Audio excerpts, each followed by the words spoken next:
The offseason from hell continues. Tanner Scott goes to the Dodgers of all teams. The last team we needed him to go to, he goes to. Not only is Blake Snell on the Dodgers, but now Tanner Scott is on the Dodgers. Oh, and by the way, they added back to Oscar Hernandez. They just added the guy that we wanted all offseason long, Roki Sasaki, Hai-Sung Kim, who could be interesting. They have him. Oh, and then they have some guy named Shohei Ohtani, and Yoshinobu Yamamoto, and Freddie Freeman, and Mookie Betts, and Will Smith, and Max Muncy, and Tyler Glasnow, and Dustin May, and Tony Gonsolin, and I'm probably forgetting some big guys. Blake Trinan's another one. Not great. The Padres still have not spent a single dollar in Major League free agency. They have not acquired a Major League contract in a trade this offseason. And so we're still waiting. And while we're waiting, the Dodgers continue to spend a lot of money. This is not $20 million that they spent. This is not 10 mil, 30, 40, 50, 60, 70. 4 years, $72 million. Does Tanner Scott deserve it? I think so. One of the best relievers in the game. Freaking nasty. I was so happy that he was on the Padres because he was the guy that could get Shohei Ohtani out. And now, Shohei Ohtani is probably the happiest person on the planet with this news because Tanner is now his teammate. And the only time that he's going to strike out against Tanner Scott is in spring training on the backfields, not in the postseason. But I loved it when Tanner Scott was running out of the bullpen and Shohei Ohtani was up. I was not scared of Shohei Ohtani in those moments. Not at all. That was pretty much the only time I wasn't scared, to be honest, of Shohei potentially doing something. So, yeah, another kick in the nuts. If we want to talk about the Padres bullpen right now, they still have Robert Suarez. They still have Jason Adam. There's Adrian Morejon, Jeremiah Estrada. There's interesting pieces there. And, there's Reynolds, who could develop into something. There's Brian Hoeing. There are solid names. The bullpen is still solid. Not as strong as it was with Tanner Scott, right? But it's still solid. And let's remember, some of these big moves that AJ made, including Tanner Scott, was not January 19th like today's date. It was definitely way later, months later than that. Before the trade deadline was when that happened. So this bullpen could look totally different, and we could feel way better about this Padres team, not just about the bullpen, but overall, we could feel a lot better about this team. But right now, yeah, of course, we can't feel great about this team because we don't have a full roster. So I have mixed feelings about where we're at right now. It sucks, seeing this, that the Dodgers are doing this, and regardless of what the Padres do, the Dodgers are going to be the favorite. We can't even focus on the Dodgers. We know they're going to win the division. They have just so much talent, Their bench could beat a lot of teams in baseball, right? Their depth.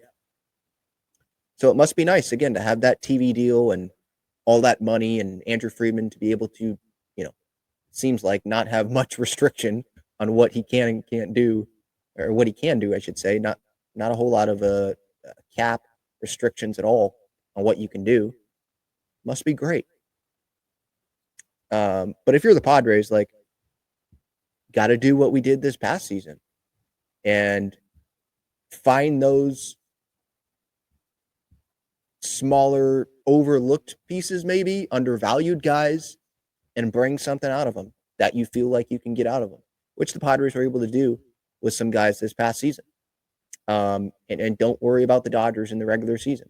Don't worry about any other team, to be quite honest. You got to focus on yourself. But for fans, yes, we're going to have to talk about the Dodgers because they're in the same division. There's the rivalry, all that, right? But in terms of Padre fans talking about, making the postseason and who are threats, don't look at the Dodgers. They're in. It's like this past season. That was fun to be there within the division, but don't focus on that. Giants, the D-backs, the Phillies or Braves, whoever doesn't win the division, the Mets, teams like that, that's who you focus on. Because those are the teams that could take playoff spots from you. The Dodgers, sure, they're taking a spot, but it's not really taking a spot because it's almost like, no, that's their spot. The NL West, like, that's their guaranteed. They're not guaranteed. I get it. Mike Schilt would say they're not guaranteed. What are you talking about? But come on, they're making the postseason. They're going to win the division.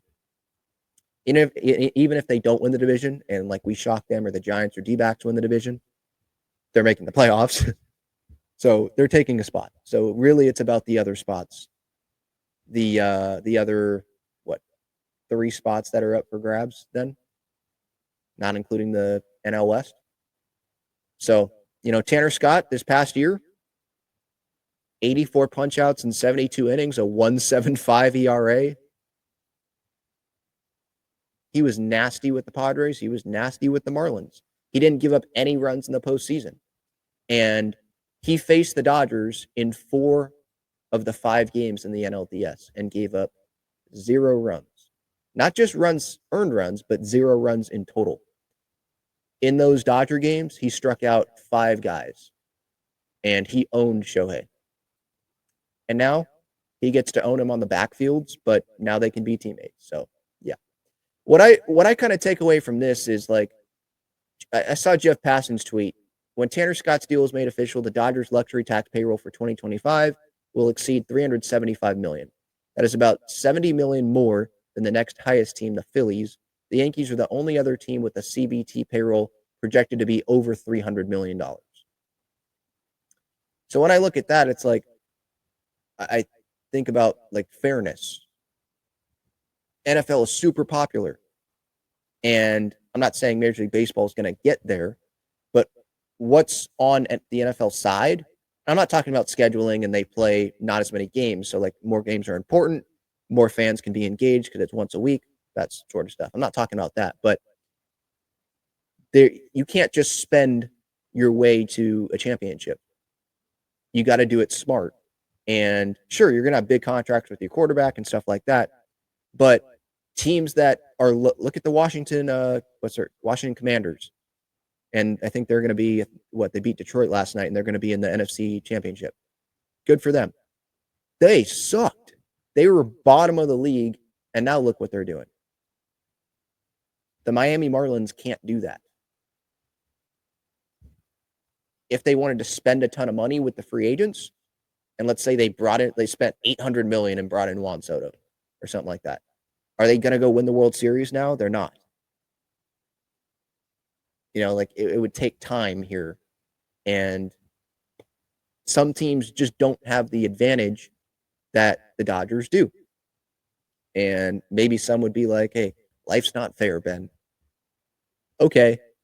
But there's a point where I feel like it gets a little bit out of control. And it seems like we've reached that point. Now, Dodger fans will point out, like, well, if this was the Padres, you'd have no problem with it.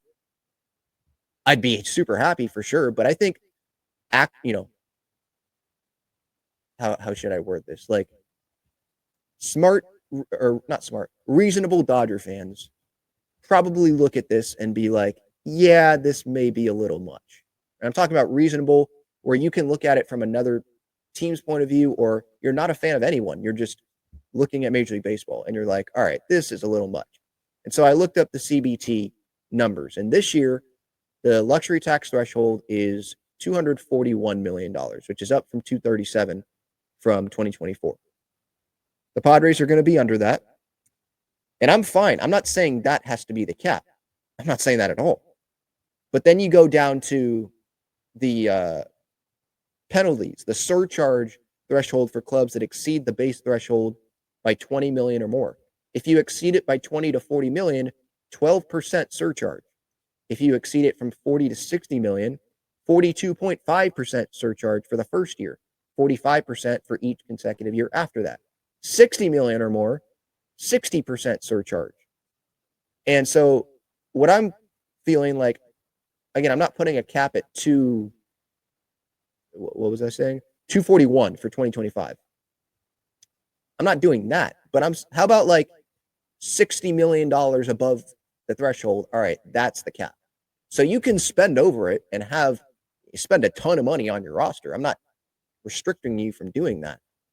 But once it gets like really over the threshold, I feel like that's okay for MLB to step in and be like, players around baseball will still get their money because teams are allowed to spend way over the threshold, but we still got to keep it somewhat competitive here with other markets that just don't have that money.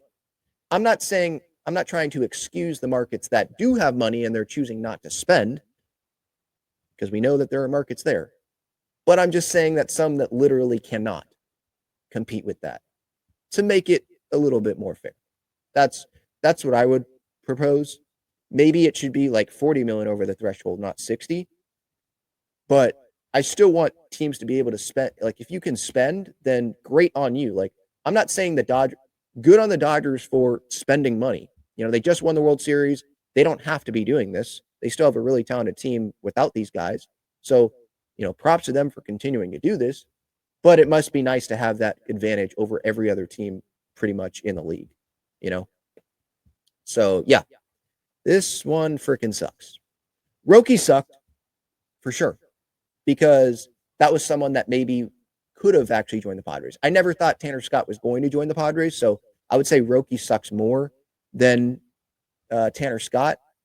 But also at the same time, we know how nasty Tanner Scott is because he was in a Padre uniform and we watched him in the division series. And when he was like the one reliever that came. Now Suarez, I'll give props to him too, but Tanner Scott was the one that stood out to me. Jason Adam, I have faith in too, but like Scott was definitely the one that stood out to me, and I was like, "Yep, that's the guy." If I'm gonna pick anyone right now to go up against Shohei, it's that guy. If I'm gonna pick anyone to really go up against anyone in that lineup, it's Tanner Scott, no doubt about it. And now he gets to join the team that is in our way. So yeah, as I said the other night, kicking the nuts for Roki going to the Dodgers. It was a kick in the nuts when Snell went to the Dodgers, kick in the nuts when Willie Adames goes to the Giants, and when Corbin Burns goes to the D-backs. And it's another one seeing Tanner Scott this morning signing with that team up north.